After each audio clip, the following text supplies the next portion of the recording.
Paradigma seni modern Indonesia dipengaruhi konteks sosiokultural yang terlihat dalam pandangan atau konsep para seniman.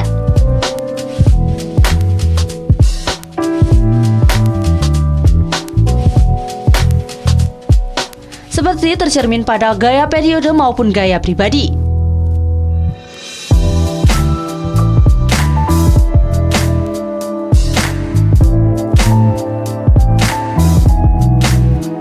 Paradigma estetik suatu periode menjadi tesis yang disepakati bersama sesuai konteks sosiokultural yang berkembang.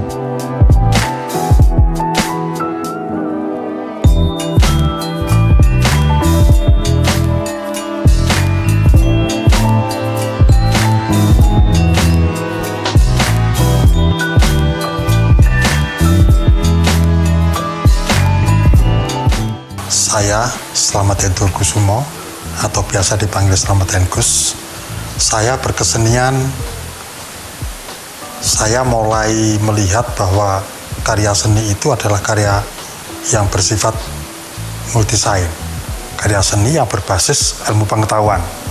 Oleh sebab itu, cara berpikir kebudayaan saya inilah yang akhirnya mendorong saya untuk mengambil 3 isu global. Yang pertama adalah demokratisasi, yang kedua adalah hak asasi manusia, yang ketiga adalah lingkungan.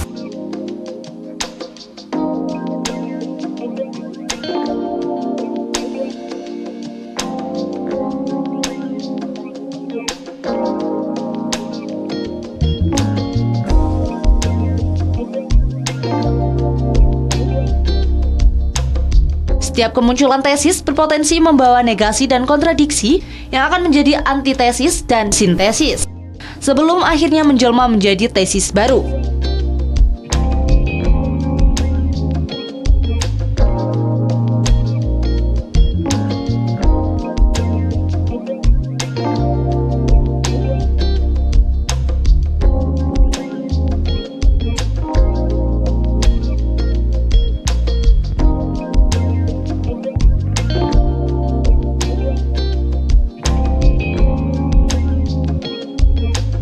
Seni lukis dipakai untuk mengungkap kehidupan dan perasaan jiwa.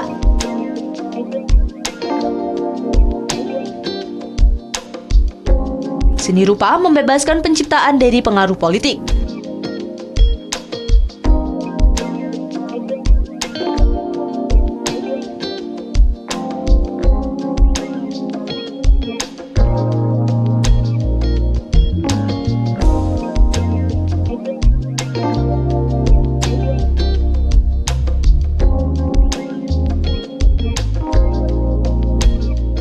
Nah, di dalam proses berkarya saya, setelah saya bertemu dengan 3 isu global tersebut, maka saya mulai mengambil angle-angle yang saya korelasikan dengan kejadian-kejadian yang ada di dalam daerah wilayah saya yang bersifat lokal. Oleh sebab itu, karya-karya saya banyak yang menceritakan tentang pernik-pernik kejadian-kejadian yang terkait dengan muatan-muatan lokal. Khususnya misalkan wajahnya banyak wajah masyarakat Jawa, terus perilaku-perilaku masyarakat Jawa, tapi yang sudah terjadi suatu asimilasi atau alkulturasi di dalam proses-proses globalisasi.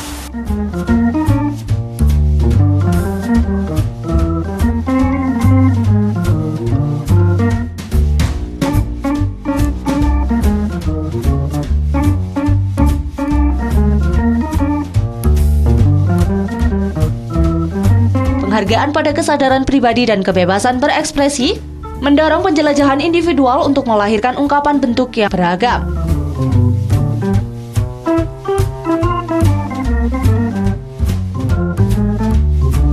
Di samping itu, pengaruh modernisasi dan pengembangan sangat signifikan pada sifat-sifat karya.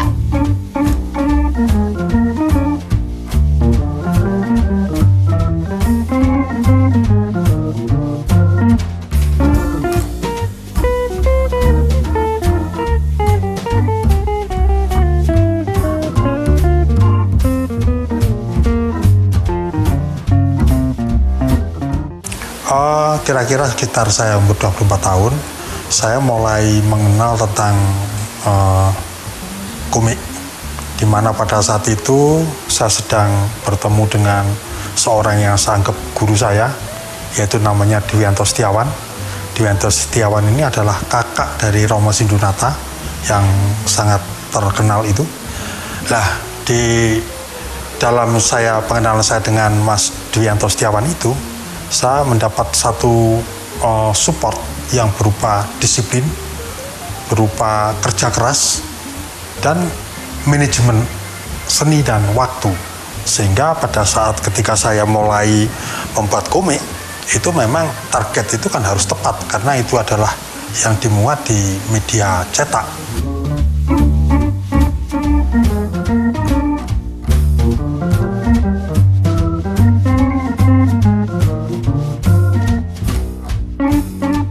Proses kreatif personal melahirkan berbagai ungkapan yang menitik beratkan perasaan dan emosi.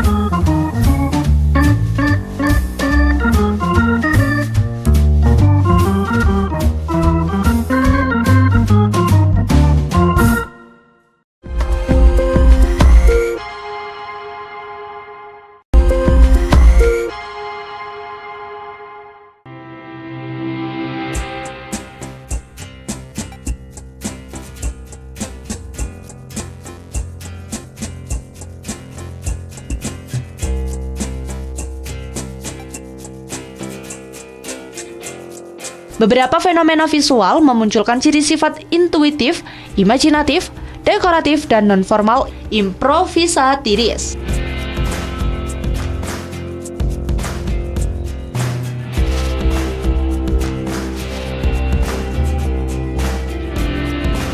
Namun juga masalah sosio-aktual dianggap lebih penting daripada keharuan sentimen pribadi seniman semata.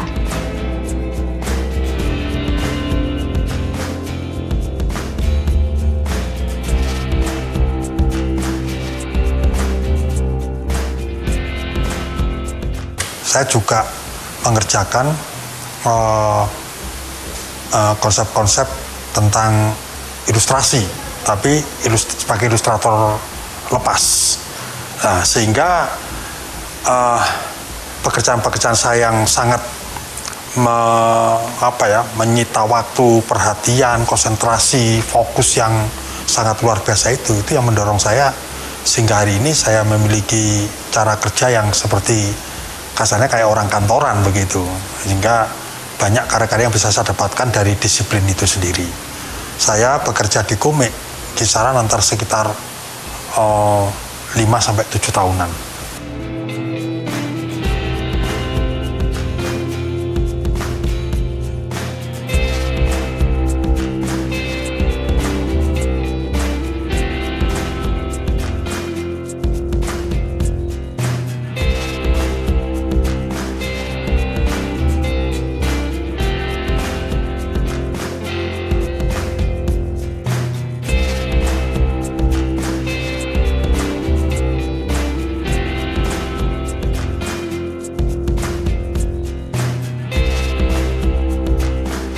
Akhir abad ke-20 sampai kini terjadi polarisasi lirisisme dan non-lirisisme pada seni rupa Indonesia.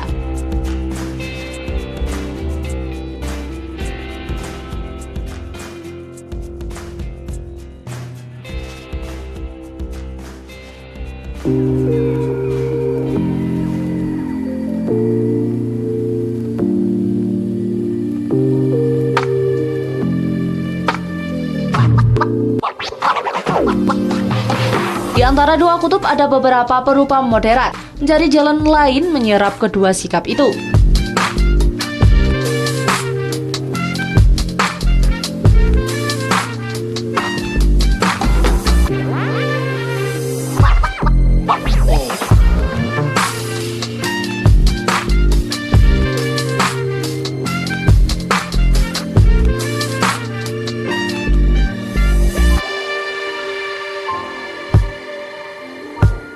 Saya sebetulnya tidak terlalu terlalu pusing dengan aliran. Bagi saya aliran tidak terlalu penting.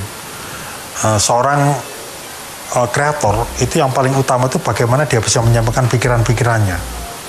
Seandainya memang pikiran-pikiran tadi itu digolongkan sebagai suatu bentuk tertentu atau isme, itu adalah masalah pengamat seni, urusannya akademisi di bidang seni rupa, bukan urusan seorang kreator.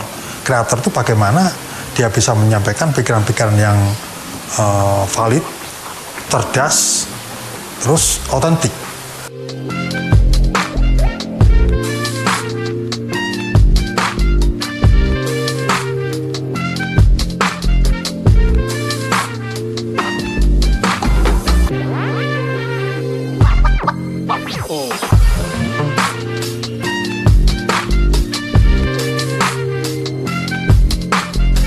Mereka mengganti kanvas dengan material-material baru untuk mencapai kekongretan baru, namun tidak menolak pandangan lirisisme.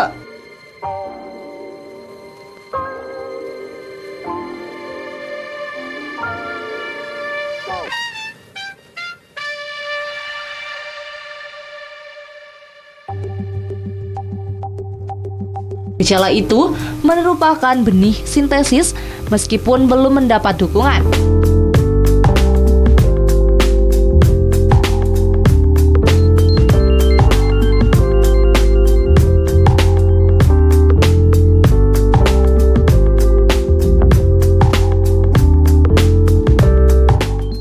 Saya kalau bisa dibayangkan, anggap aja lah dalam 1 bulan itu saya bisa mendapat 4 karya dengan ukuran 1,5 meter kali 2 meter. Mungkin bisa diklasifikasi saya sudah berapa tahun.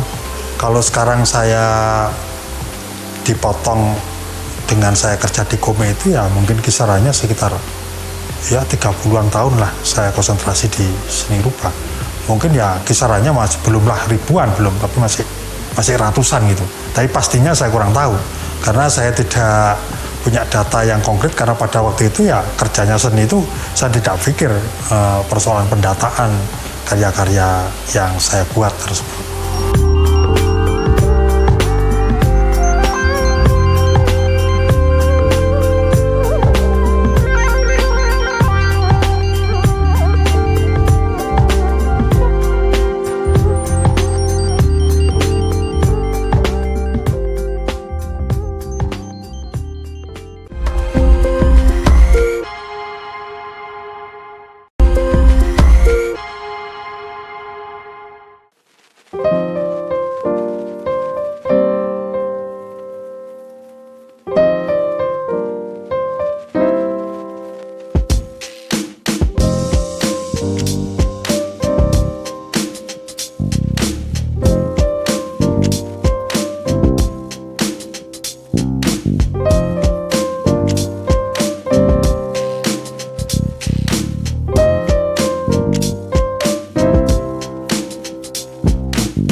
Ada juga karya-karya bentuk lama muncul dengan kecenderungan surrealisme, abstrak, ekspresionisme, dan gaya lainnya.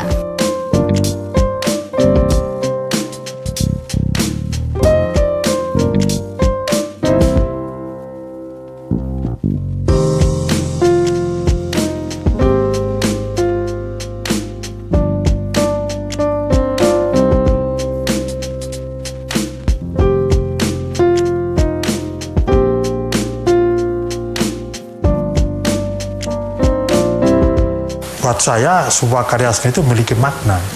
Cuma makna yang dimaksud di sini apakah bersifat snob atau dia melayani orang yang di pesanan begitu, atau memang karya seni yang bersifat fine art. Kalau fine art, setiap karya punya makna. Cuma makna itu sendiri seperti yang saya jelaskan di depan itu tergantung subjek apa yang akan kita garap. Misalkan kalau ketika kita berbicara persoalan lukisan sedekah bumi, misalkan lukisan-lukisan saya terakhir itu, ya saya bercerita bagaimana bahwa lukisan sedekah bumi itu yang saya ambil dari legenda maupun mitologi yang ada di masyarakat Jawa, sehingga itu saya komposisikan dengan cara-cara pikiran baru, itu yang disebut namanya déjà vu. Sehingga kalau di dalam konteks-konteks seni rupa itu memang hal-hal yang bersifat spesialis atau different itu menjadi salah satu dari tujuan. Walaupun toh objek-objek yang dikerjakan itu bisa saja berubah-ubah, sehingga isme itu tidak menjadi satu tuntutan atau apa, karena itu bukan satu forum untuk kita belajar sesuatu, tetapi di dalam konsep berkesenian kita ingin menyampaikan sesuatu, ingin mengatakan sesuatu. Inilah pikiran saya, inilah saya, begitu.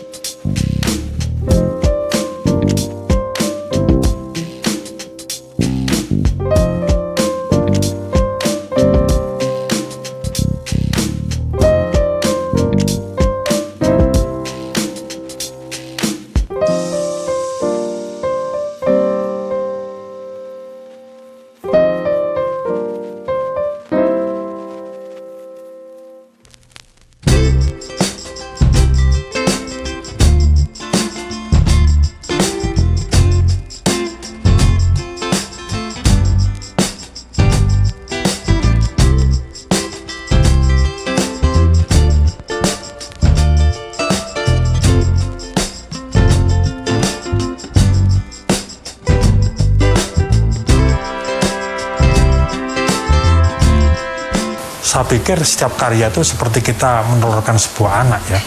Jadi kalau anak itu lahir invalid, ya karyanya invalid. Kalau karya itu lahirnya bagus, ya bagus.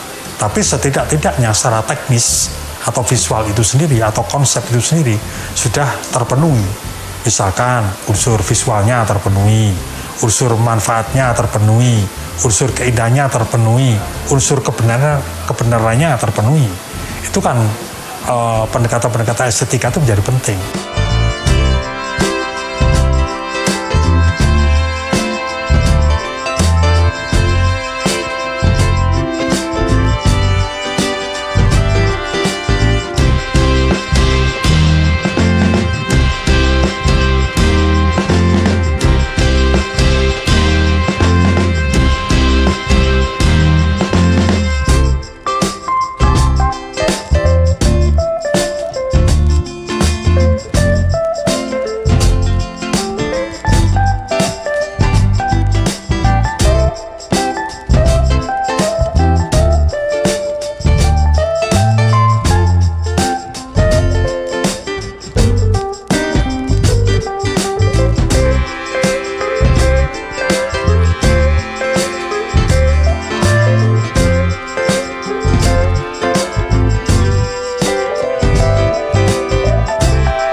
Tidak ada artinya sebuah karya seni kalau untuk dirinya sendiri, karena karya seni itu memang untuk manusia. Ketika kita berbicara untuk manusia, maka akan menjadi satu hal yang harus diperjuangkan, karena di manusia itu sendiri kan banyak hal-hal yang sangat menarik. Karena manusia di samping dia misterius, dia juga human error, misterius. Di dalam hati manusia tidak akan ada orang yang tahu. Di dalam perilaku manusia sebelum itu dilakukan juga tidak ada orang yang tahu.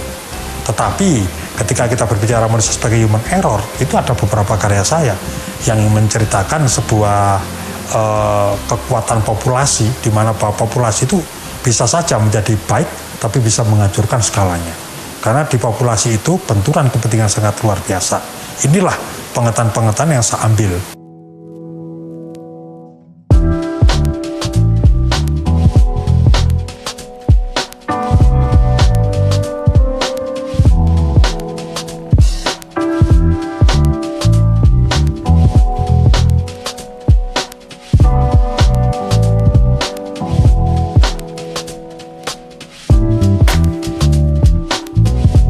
Banyaknya perupa muda yang menggunakan ungkapan multimedia tidak hanya bersikuku pada konsep estetik dan pandangan sosial, seperti kelompok seni rupa baru, tapi bebas dan tidak berpihak.